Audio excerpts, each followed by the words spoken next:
እኔ በመወለዴ ነው ወይ ሁሉ መከራ የመጣባት። የተፈጠረችበትን ትክክለኛዋን ሰዓት ባላቃት ሜቢ አሁን ላትቆም ትችል ነበር። ሰላም ሰላም፣ ውድ የብሩክና ሚኪ ቻናል ቤተሰቦች እንዴት ናችሁ? ባለፈው እንደነገርኳችሁ እንግዲህ ሁለተኛዋ እናቴን አግኝተናት ነበረ። የሁለተኛዋ እናቴ ደግሞ ወንድሜ አለ እና እሱ ጋር ነው የመጣ ነው። አሁን እሱ ጋር መተን ዛሬ እሱን ኢንተርቪው እናደርገዋለን። ኢንተርቪዋችንን በእሱ ብንጀምር አሪፍ ሀሳብ ይመስላችሁ? ስለዚህ ኢንተርቪው እናደርገዋለን። ከዛ በኋላ አንዳንድ ነገሮችንም ይነግረናል ስለ ዩቲዩብ አካውንቱም። በቅርቡ ደግሞ ቪዲዮ መልቀቁ አይቀርም። ከስር ደግሞ አካውንቱን አስቀምጬላችኋለሁ። ሁላችሁም እየገባችሁ ፕሊዝ ሰብስክራይብ አድርጉት። ይመቻችሁ። አብራችሁን ነው እንግዲህ እንገባለን።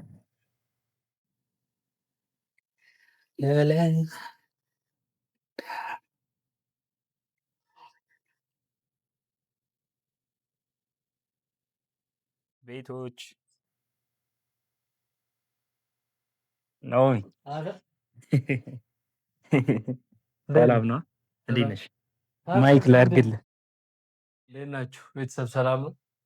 አሁን ብሩክ አርፍዶ ገናውን ነው የመጣውና ምን እንደሚሻና ቁጭ። እሺ፣ አመሰግናለሁ።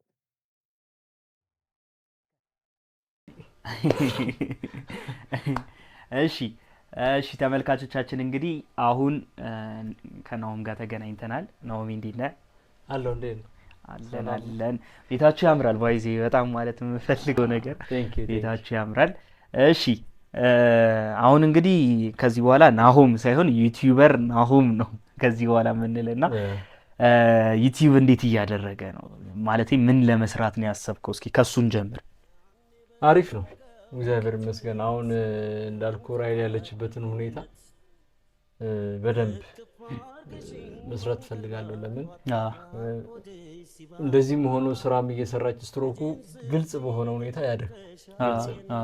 ምንም ጥያቄ የለውም። አሁን ያ እንደዛ ስትሮኩ እንደዛ አድክሟት ምናምን ከዛ ነገር ላይ እየታገለች ራሱ እየሰራች ነው ያለችው እና ስለዚህ ያንን ነገሯን ለብዙሃኑ የጥንካሬ ተምሳሌትነቷን ለብዙ ሰው በቪዲዮ አድርጌ እንደዛ ማሳየት ነው እያሰብኩኝ ያለሁት። እያዘጋጀው ነው ኮንተንቶችን ምናምን። ኦኬ እሱን በደንብ በቃ ምልህ ጥንካሬዋ እንዲታይ ይፈልጋሉ። ይሄ ለልጅ ብላ ለእኔ ብላ የከፈለችው ዋጋ በደንብ እንዲታይ ይፈልጋለሁና እሱ በጣም ቤዚክ እሱን እያሰብኩ ያለሁት።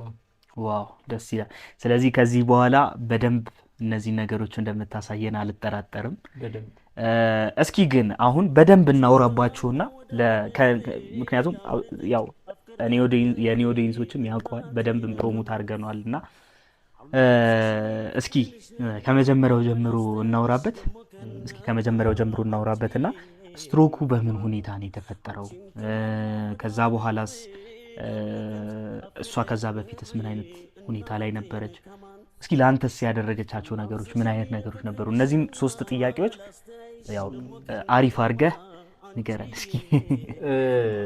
እሺ ከባድ ነው። ስትሮኩ የተፈጠረበት ምክንያት የሆነ ከቤተሰብ ጋር አለመግባባት ነበር። ኦኬ ያው ዲቴል ውስጥ አልገባም፣ በህግ ተይዞ እንትን ያለፈ ነገር ስለሆነ እዛ ውስጥ አልገባም። ግን ቤተሰብ ውስጥ የተፈጠረ አለመግባባቶች ነበሩ። ከዛ የሆኑ አይነት ጉዳቶች መጡ፣ አካላዊ ጉዳቶች ነበሩ እና እንደዛ አይነት ነገሮች መጡ። ከዛ በኋላ ያው በዛ ድንጋጤ ምናምን ምክንያት ከዚህ በፊት ግፊትም ምናምን የለባትም ነበር፣ ኖርማል ነበርና ከዛ ይሄ ድንገት ነው ስትሮክ ምናምን ሲባል ድንገት መጥቶ የሆነ ነገር ሽባ ወይ የሆነ እንዳትሰራ የሆነ እንድትደክም የሚያደርግ በሽታ ነው። ድንገት መጥቶ በቃ አሁን ጤነኛ ነኝ ብለህ ልትተማመንበት የምትችለው እንትን አይደለም። ድንገት ነው የመጣባት። በቃ ቀን ግንቦት 20 ምናምን በጣም ቢገርመኝ አጋጣሚ አለና ግንቦት 20 ስራ ሰርታ መጣ ምናምን በ21 ግንቦት 21 ማርያም ያመጣዋል ይችላል በ20 ሰርታ መጣ ከጓደኞቿ ጋር በ21 ማርያም እንሄዳለን ብላ ተቀጣጥራ ከጓደኞቿ ጋር ከዛ በ20 ማታ ያተፈጠ በአምቡላንስ ምን አድርገን በ21 ሆስፒታል እና አቤት ነበረ ተኝታ የነበረውና አቤት ሆስፒታል አጠገብ ያውቁታል የቤተሰብ ቤተሰቦችም እዛ አካባቢ ያሉና ዮሐንስ ቤተክርስቲያን አለ። ማርያም ትወጣለች እዛና እኔም ከጓደኞቼ ጋር ቀጠሮ ይዤ ነበረ ማርያም ሄጄ ለማንገስ ያው እግዚአብሔር ቀጥሮ በለጠና አቤት ሆኜ እንትን አልኩኝና ይከብዳል። በዛ ምክንያት መጣ። ስለዚህ ምን ታደርጋለህ? አንዳንዴ የመጣብህን ነገር በጣም በቃ ፈተና ሆኖ ነው ያለፈው እንትን ያለው ሁኔታው በጣም ከባድ ከምልህ በላይ። በዛ ሁኔታ ውስጥ ሁሉ ሆና እኔ ነበር ትፈልግ የነበረው የእውነት ስነግርህ። አልትራሳውንድ ልትነሳ አልትራሳውንድ ክፍል ውስጥ ገብታ እኔ የኔን ስም ነበር እየጠራች የነበረው ምናምንና በጣም ከባድ ነው። ይገባኛል። እሺ ከዛ በኋላስ ምን አይነት ነገሮችን ማድረግ ጀመራችሁ? እንዴት ነበረ ፕሮሰሱ? ማለት ስትሮክ ቀላል ነገር አይደለም። አንዳንድ ኢንተርኔት ላይም ሰርች ያደረኳቸው ነገሮች አሉ። የተለያየ ይሄ መንቀሳቀስ ችግር እንዲኖርብህ ያደርጋል ምናምን እና ለእነሱስ ምን አይነት ሕክምና አማራጮችን ነበር የተከተላችሁት? ከዛ ደግሞ ምን አይነት ነገሮችንስ አደረጋችሁ በግል? እዛው አቤት ነው አቤት ፊዚዮቴራፒ እንድታረግ አቤት ፊዚዮቴራፒ ያደረገች ወደ 15 ቀን አካባቢ። ከዛ በደንብ ፊዚዮቴራፒው አድርጋ ደግሞ ሳይድ ቱ ሳይድ ጸበልም ተጠመቅ ነበር። በዚሁ አጋጣሚ ስትሮክ እንትን ያለ ሰው ምናምን ህክምናውንም ወደ ሃይማኖትም እንዲሄድ ሪኮመንድ አደርጋለሁ። ለምን አንዳንድ ሰው ሰማለው ሃይማኖቱን ብቻ ይልና ምናምን ወደዛ ሄዶ ያለመታከሙ ነገር ምናምን ሲመጣ በጣም ይጎዳል። ሁለቱንም አድርጎ መሄዱ ግን ያው አሪፍ ለውጥ አለ። አሁን በራይልም ላይ ያየሁት ነገር እሱ ነው። እዛ ቤትም ሄደን ትታከመት ህክምናውን ትወስዳለች። እንደገና ደግሞ ጸበልም ሄዳ ቤተክርስቲያን ላይ ጸበልም ትጠመቅ ነበርና ባይገርምህ በቃ እንዴት ነው ተአምር ነው የሆነብኝ። እኔ ራሱ በእንደዚህ ስትሮኩ መጣ በተባለ 15 ቀን አልሆነም ባላንሷንም ሳትጠብቅ ቢሆን መሄድ መንቀሳቀስ የጀመረችው። መጀመሪያ ላይ ሙሉ ለሙሉ በግራ በኩል ያለው አፏ ዞሮ ነበር፣ በግራ በኩል ያለው ጆሮ አይሰማም ነበር ምናምን ሙሉ ኢሚዲየት ነበር በቃ እንትን ያደረጋል። ከዛ ሐኪሞቹ ምናምን በቃ ቶሎ ባትመጣ ኖሮ ኢቭን የኩላሊት ፌለሪቲ ሁላ ጉበት ላይ ደሟ ፈሶ ቢሆን ኢሚዲየት ነበር የምትሞተው ነበር ያሉኝ። በቃ ዶክተሩ እንደዛ የነበረ ዶክተርና እንደዛ ሲለኝ እንደነገጥኩኝ በጣም ምልህ አንድ ያለችኝ እሷ ነች ምናምን። በዛ ሰዓት አጥቻት ቢሆን እንዳልኩ ከቤተሰብ ጋር በተፈጠረ ኬዝ ምናምን ብያለሁ፣ ዝርዝር ውስጥ አልገባም። ግን በዛ ምክንያት አጥቻት ቢሆን በጣም በቃ ደስ አይልም ነገሩ ገባ። ስለዚህ በዛ ሁኔታ ውስጥ ሆና 15 ቀን እንትን አላለም። ፊዚዮቴራፒውን ማደረገች ምናምን 15 ቀን እንደው ባላንስም አጠብቅም ያው እየተንገዳገደችም እየጎተተች ምናምን ቢሆን እግሯን መሄድ ጀመረች። ከዛ የአቤቱን የ15 ቀኑ ምናምን ከጨረሰች በኋላ አይ በቃ ከዚህ በኋላ ቤዚክ የሆነውን ነገር አልፋለች። መጀመሪያ ሰንፎ ስለነበር ሙሉ ለሙሉ መንቀሳቀሱን ሲጀምር የሆነ መንቀሳቀስ ካለ የሆነ ቤዚኩን ነገር አልፈዋል ይላሉ ዶክተሮች እና ያን ቤዚክ ነገር አለፈችው። ከዛ በኋላ ወደ ቤት ተመለስልና ባልቻ የኮሪያዎች አሉ ባልቻ ሆስፒታል እዛ ደረቅ መርፌ ምናምን ተደርጎ በደረቅ መርፌ ነርቫ ቼክ ተደረገ። እዛ ፊዚዮቴራፒ ገባች ባልቻና እሱም በጣም ለውጥ አመጣ፣ አሪፍ የሆነ ለውጥ። ከዛ እዛ ውስጥ ገብታ ሙሉ ሰውነቷን እንትን ተብሎ በሰነፈው በኩል በደረቅ መርፌ ቴራፒውን ወሰደች። ባልቻም ወደ 10 ቀን 12 ቀን አካባቢ ባልቻ ወሰደችና በመርፌው ቼክ ያደርጋሉ ነርቭ ያለበትን ሁኔታና ልክ ነርቭ ያለበት ሁኔታ ቼክ ሲደረግ ነርቭ ደህና ነው እንጂ ነርቭ የተጎዳ ነርቭ የተነካ ቢሆን ኖሮ እንኳን ለመራመድ አይደለም እንደው አንዳንድ ጊዜ እንደምናየው ይሄ ሰዎች አይተህ ከሆነ እጃቸው እንደዚህ ብሎ በዱላ እየሄዱ የጎተቱ እግራቸው ምናምን እንደዛ ነበር ቢሆን ነርቭ ላይ ጉዳት አድርሶ ቢሆን ኖሮ ማለት ነው። ግን ከነርቭ ላይ አልደረሰም ነገር ትንሽ ስለሆነ የፈሰሰበት ቦታ ብዙ ያን ያህል አይደለም። እግዚአብሔር ሲረዳ እና ትንሽ ነው የፈሰሰበት ቦታ ያን ያህል እንትን የማድረግ ነርቭ ጋርም ጉዳት አላደረሰምና እግዚአብሔር ይመስገን። ከዛ በኋላ እንግዲህ ያው ባለፈውም እንዳዩዋት ምናምን ታነክሳለች። አዎ አሁንም ባለፈውም አለው። አይቼ ነበር። ብርድ ሲመጣ ምናምን በጣም በቃ እንትን ይላታል ምን ይከብዳል ለማንሳት ራሱ የኔ እግሩ ላይ አይመስለኝም ትላለች አንዳንዴና እሱ አለ እንጂ እግዚአብሔር ይመስገን እንዴ ከምንም በዌልቸር ከመሄድ እያነከሱ መሄድ በደንብ የሚሻል ይመስለኛል። ማንም ሰው ግልጽ አድርጎ የሚያየው ነገር ስለሆነ በዌልቸር ነበር የምትሄደው። ከዛ በዌልቸር ሄዳ እንደዛ አይነት እንትን ብሎ ምናምን ዊልቸር ቤት ድረስ እንትን ተብሎ ቤት ስንገባ ከዌልቸሩ አውርደን መኪና ላይ ጭደን ከዛ ከመኪና ደግሞ አንስተን ተሸክመን ነበር ቤት የምንወስዳት የነበረው። በዚሁ አጋጣሚ የአክስቴ ልጅ አለ ናትናኤል ይባላል እና እሱን ሳላመሰግን አላልፍም። ለምን እንደኔ ሆኖ ነበረ ብርድ አይልም። የታመመችበት ወቅት ክረምት ላይ ነው፣ ግንቦት ላይ ነው ያልኩት። ግንቦት፣ ሰኔ፣ ሐምሌ ወደ 6 ወር አካባቢ እነሱ ጋር ቤት ነበር የነበረ እዚህ ከመግባታችን በፊት ማለት ነው። በቃ ብዙ ዋጋ ነው የከፈለው። ኢቭን አልጋውን ለቆ ከኔ ጋር ሶፋ ላይ ተኝታል። ለሷ አሟታል የሚለውን ነገር እንትን ብሎ አልጋውን ለቆላት ኢቭን ሶፋ ላይ አብረን እንትን ብለናልና ያለፍክባቸውን ነገሮች አብረው በችግር ሰዓት የነበረውን ነገር አብረው ያሳለፈን ሰው ማመስገን ደግሞ ግዴታ። ናቲ በጣም አመሰግናለሁ። እሺ ስለ ሁኔታዎቹ ነገርከኝ። አሁን በቀጣይ ምን አይነት ነገር ታሳየናለህ ብለን እንጠብቅ? ከናሁም እኛ ምን እንጠብቃለን? አውቃለሁ ሶሻል ሚዲያ ላይ የተለያዩ አይነት ሰዎች አሉ፣ የተለያየ አይነት ኮንተንት የሚሰሩ ሰዎች አሉ። ኮንተንት ብለው ከመጡ ስድብ የሚሳደበው ሰውዬ ኮንተንት ነው፣ የሆነ የማይሆንም ወሬ የሚያወራው ሰውዬ ኮንተንት ነው። አንተ ደግሞ ጠንካራ ሰው ነህ እንደማውቅህ። ተቀየረ ጠንካራ ሰው ነህ በጣም እውነት። በጣም ብዙ ቻሌንጆችን ኤክስፒሪየንስ አድርገህ የመጣው ያሳለፍካቸው ነገሮች በጣም ከባድ ናቸው። ተመልካቾቻችን ከዚህ መማር የሚችሉት ነገር ነው። ገና በጣም ያንግ ነው፣ ያው የኛ ታላቅ ነው እንጂ በጣም ገና ነው፣ ወጣት ነው። ኤክስፒሪየንስ ማድረግ ያልነበረበትን ነገሮች ማሳለፍ ያልነበረበትን ነገሮች እንዳለ አሳልፏል። እነዚህን ነገሮች አልፎ ነው አሁን እንግዲህ ሶሻል ሚዲያው ላይ ደግሞ የመጣው እና ምን አይነት ነገሮችን ሰራልን አለ? እነዚህን ጥንካሬዎችን ታሳየናለህ ወይስ ምን አይነት ነገር ነው የምትሰራልን? እስኪ እንደ ኮንተንት ያሰብከው። እግዚአብሔር ቢፈቅድ እግዚአብሔር ይቀድማልና እያንዳንዷ ያለፍኳትን የህይወት ስትራግል ሰው እንዲያስተምር እፈልጋለሁ። እኔም በማልፍበት መንገድ ማንም ሰው ሊያልፍ ይችላል፣ ግን ደግሞ የመናገር እንትኑ አይኖረው።